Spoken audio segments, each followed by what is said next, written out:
Hi guys, welcome you all to another session by Developer Funnel. As you all know, our channel focus is on the interview specific topic. And today our topic is how to host a dynamic website on S3. As of now, we have just heard a static website or a static web page. No, I'll show you how to host a dynamic website built in React, Angular on S3, and will connect with Route 53 to host as a proper URL also. So stay with me for a very interesting session. And before starting, I just want to give you a brief about my channel. As my channel focus completely on the interview specific topic, I recommend everyone to subscribe that and it help you to crack your interview because the complete focus is on the all the latest and trending topic which market demand or which generally ask in the interview. So let's begin. As of now, we heard that okay, S3 is basically a one bucket that can host a static for website for me. Now, let me show you a one dynamic website and we'll proceed with hosting this dynamic website on S3. This is one website that is built in React. It's a complete dynamic website and it's calling the API and loading the data for me. It's getting us some list of the restaurant for me. And it's not static. It's again calling one API from where it's getting that list of a data. All the code of this application I'll share with you through my GitHub. You can follow Akash Developer.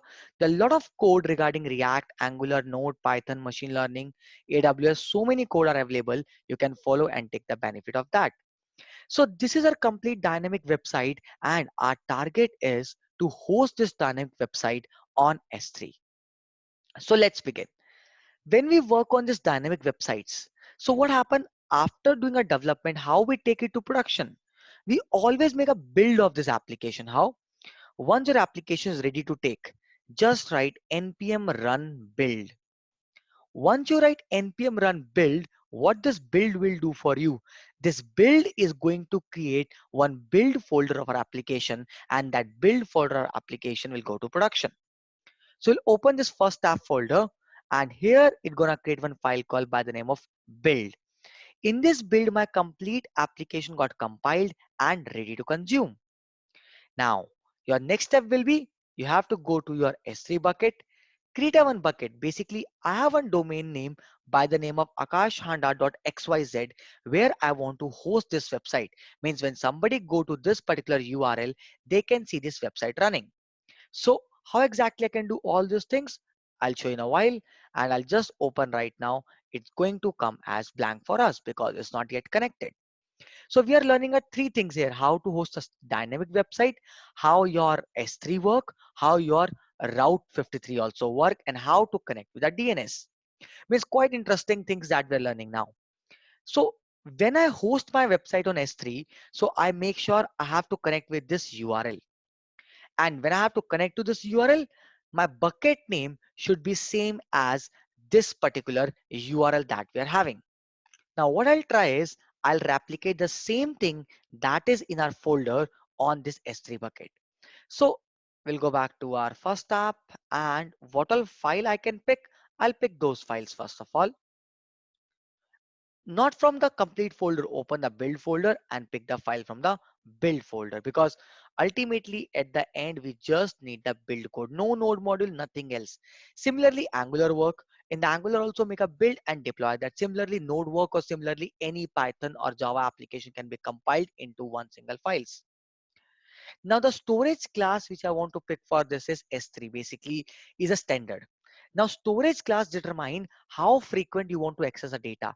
So I want to access data very frequently, so I'll go with a standard class and then I'll upload. Now if I go back to our folder, we'll see there's one folder called static which have one folder called CSS and one folder called JS. So we'll follow same pattern. We'll go back to our folder S3 and create a one folder say static. And basically I'll save that. After that, in the static folder, I'll create one folder by the name of CSS and one folder by the name of JS. And we'll try to upload the file here. In the CSS, I'll upload all the file from that CSS folder. Static, CSS, select, open, and next next, next, upload. In very similar fashion, we'll go back to our static folder, open the JS, upload all the compiled JS, you can take it there.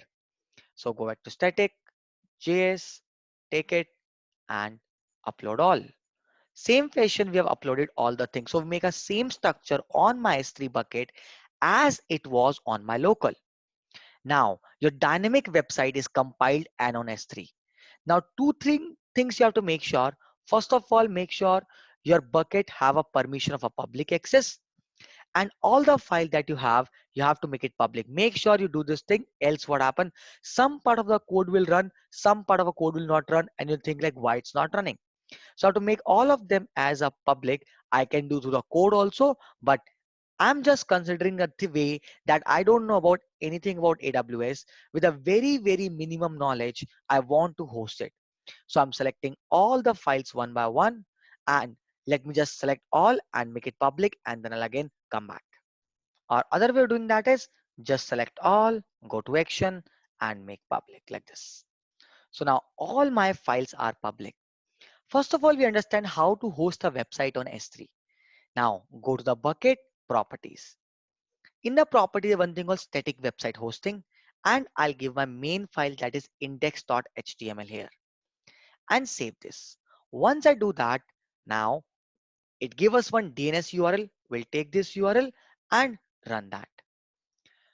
So guys, our first step is done. My dynamic website is on S3. See, a complete dynamic website is on S3. Now, our next phase, that is you are getting this URL, but I don't want that.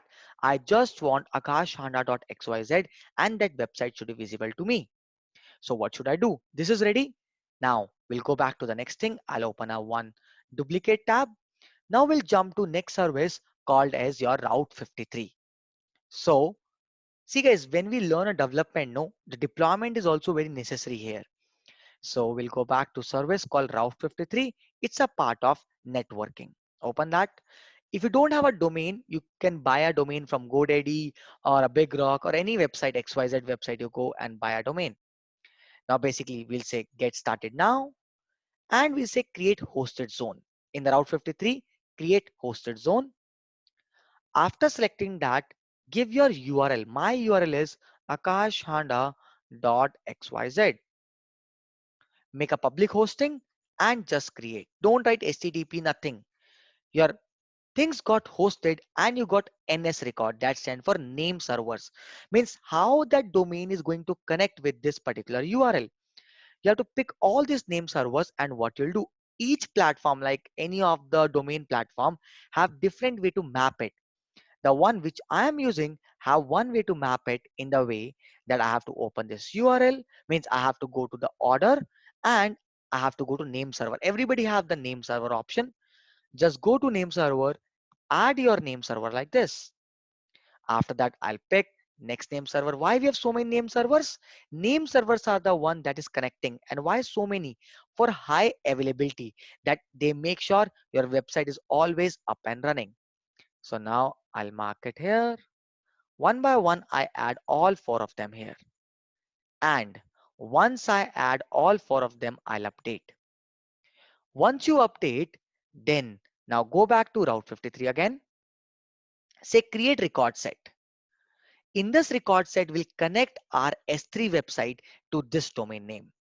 Now, when we connect the internal resource of AWS, no, we just select create record set, alias, and Akash Handa and that bucket name. We'll not talk about routing policy and all. We'll just create it. Now, your domain name is mapped with this S3 website. Now, last step, now we have to go domain name and check it's running or not. Now, after configure that, if we go to akashhanda.xyz, see guys, the website is loaded. So what we did, let's have a quick recap. We went to S3, we upload all our build file, we made all public. After that, we went to Route 53, we hosted our domain name, we went to that particular vendor, and then we add a name server. After that, when we go to akashhanda.xyz, I can see that my website is loading. Even though It's loading through the S3 also, but we linked properly to the domain name. So we learn how exactly to host a dynamic website on S3 with routing. At the end, I must say, subscribe this channel. And just to add one thing here, on this channel, generally we do a webinars where we'll teach people how to prepare for interview. So do subscribe. Thanks a lot for watching this. Thank you. Bye bye.